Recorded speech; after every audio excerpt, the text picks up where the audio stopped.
Alright, so this is the video for Chapter 9 called The Market Revolution, and this covers the period of 1800 to 1840. This is the time period, we're talking about the market, we're talking about the entire economy, and there's a revolution because they're talking about the Industrial Revolution. So you can see here, this is the shift from an agrarian society, a society built on farming, to a society built on factories and trade. Early on in the country's history, transportation was very difficult across roads, many of which were privately owned.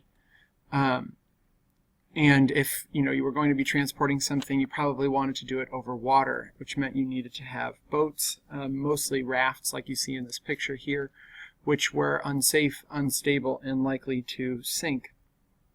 But during this time period of the Market Revolution, we see some new inventions, particularly the steamboat, which makes travel or transportation of goods much easier. We also see government-created roads for the first time, and these things are going to help to revolutionize the way that people do business.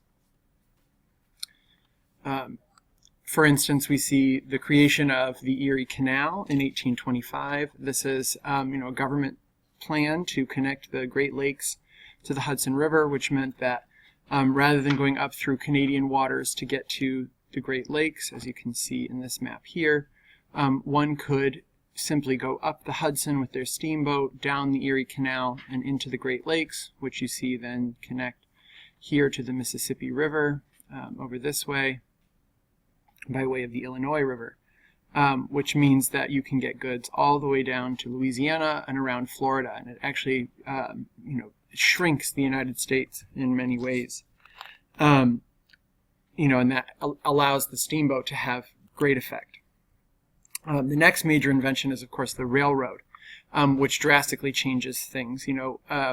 Roads at the time, when you're driving a cart down a road, it can be dangerous, it can be bumpy, it can be, it can be taken by Indians, and there can be extensive tolls.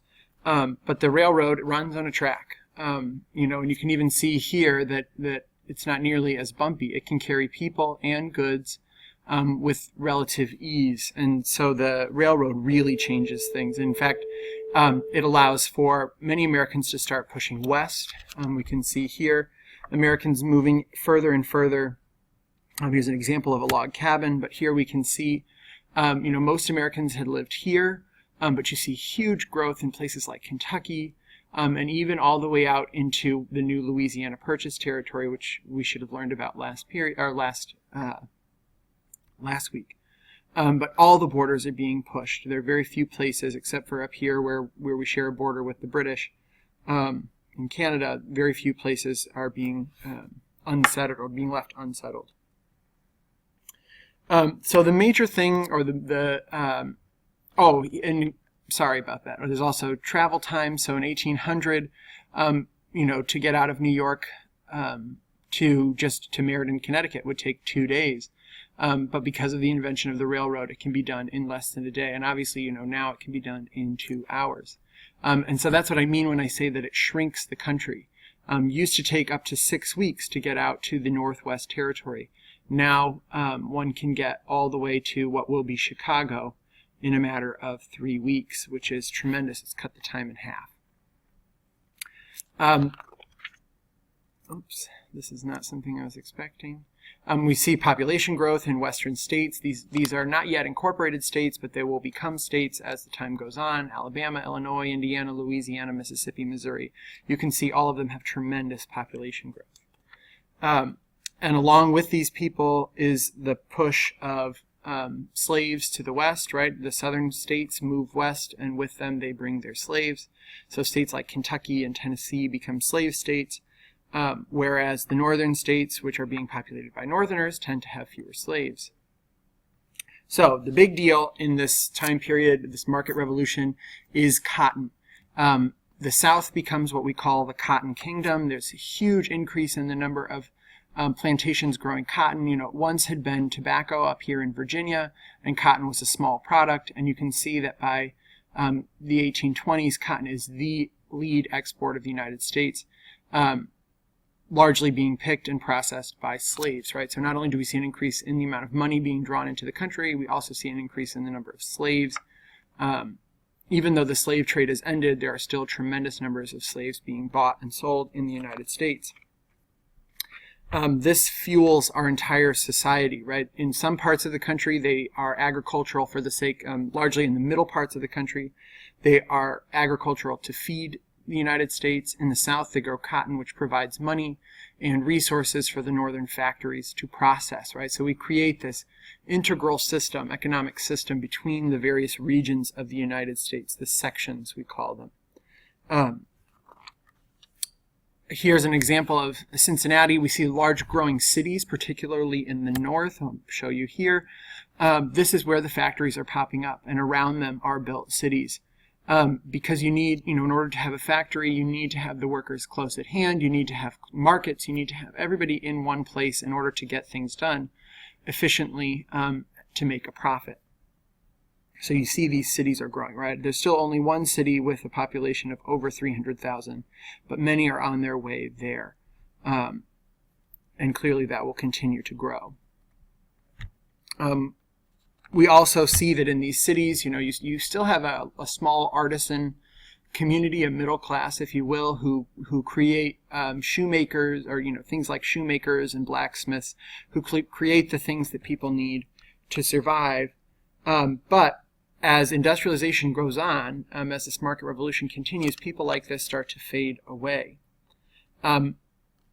Here's a picture of a mill in one of those northern cities, right? Mills largely are on the water. They're powered by water. But these factories produce cloth, and that's going to be, or cloth or paper. That's going to be because of the growth of the cotton industry. Here we see the number of cotton mills.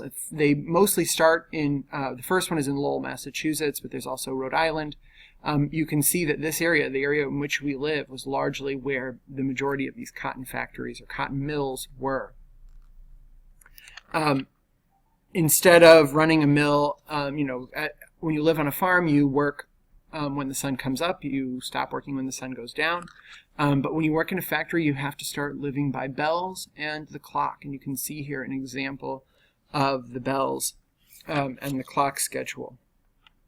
Most of the people working in these mills tend to be young women who can get away from the family farm in order to earn some money. They enjoy the freedom. They enjoy getting to use the fancy factory-made goods to live in, and they end up living not on their own but in company housing. Here's a picture of the mill girls. Eventually, of course, though, most of these factory jobs start to be taken up by immigrants. You see the number rapidly increasing as it goes on, and we'll see as it dwindles for some years here, it will increase even more later on. Here we see a picture of Swedish farmers in Illinois doing the work, to help feed the country. Largely, these immigrants are coming from Ireland and Germany, but several are also coming from England, and a few are coming from scattered places, like I said, Sweden, mostly Northern Europe. That's where these are coming from. We see inventions like the photograph invented during this time period. You see a change in the way that life is lived. People are wearing more clothing. They have more leisure time. And you can also see the factories here in the distance and the boats here. The Hudson River becomes sort of the major highway of the United States. But you also see here the rise in the self-made man. Individualism becomes sort of the big deal here. People make money off of their own wit and ingenuity. And that's what this time period is marked by. We see this coming through in several things, right? We have a second Great Awakening, which, if you remember, the first Great Awakening challenged people to see the Bible as something that was interpreted by themselves. We see here in the second Great Awakening that these preachers are traveling around the world and inspiring Americans to, believe that they are alone are in charge of their destiny. It's all over there. It's for, it affects the Germans, it affects the Americans, the Irish, it affects everyone. You can see here individuals are either succeeding or slipping down into hell. And it is up to the individual to determine how their future will go. You also see the rise of groups like the Transcendentalists, like Henry David Thoreau or Ralph Waldo Emerson, who believe in independence and in the growth of the United States through individuals, right? That it's not about society and about how do I fit into a larger picture, like the high structures of class from the Revolutionary period. We start to see people saying, well, I'm my own self-made man. You can even see it here, see the Industrial Revolution popping up in Arkansas state seal. Some, like I said, some artisan work like blacksmiths, they start to stick around, or they're able to stick around despite the factories, but they are sort of the symbol of the self-made man. This man earns money based on how much work he does. No one can tell him what to do, because he's in charge of his own destiny. Of course, there are still several slaves. We start to see that race does play a role here. Though in the North, this idea of abolition, this idea that slaves are individuals and therefore have a right to freedom, is beginning to appear. We also see that women take on this idea with something is called the cult of domesticity. And this is the belief that if the woman can keep the home for her husband, by being thrifty, by using this new technology, she can allow her husband to be successful. We see here working in the home to try to keep up with things. We also see a decrease in sort of this idea that there needs to be, the Federalist idea that there needs to be a ruling class. You have these, basic people, middle class people who are starting to become more and more involved in politics. Let's see, and that's about it. It's really, the key things to walk away from here are individualism and the Cotton Kingdom. Those are the large things I want you to focus on. I'm not sure yet what we're going to be doing with this next week in class, but make sure that you focus on the Cotton Kingdom, the growth of industry, and the growth of the importance of the individual. All right, thank you.